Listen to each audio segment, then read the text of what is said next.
Marahil hindi pa sa atin ang panahon. Sadyang pinagtagpo lang tayo para matuto. Matutong magpalaya kahit na hindi kaya. Gustuhin ko man na hindi ko maaaring pilitin ang hindi pa dapat. Ayokong bitiwan ka. Pero sa ngayon, ito ang alam kong tama. Ayokong umabot tayo sa puntong mas mapuno tayo ng sisi. Kaya bago pa maging huli, tatalikod na muna ako.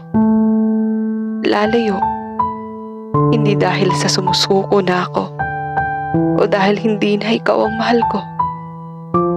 Hahayaan lang muna kitang mas mahalin ang sarili mo habang binubuo ang sarili ko para maging karapat-dapat para sa'yo. Sana kapag dumating ang araw na kaya ko na at pwede na, ay pwede pa. Pero kung sakali mang hindi na, sana'y maalala mong minsan ay totoong minahal kita.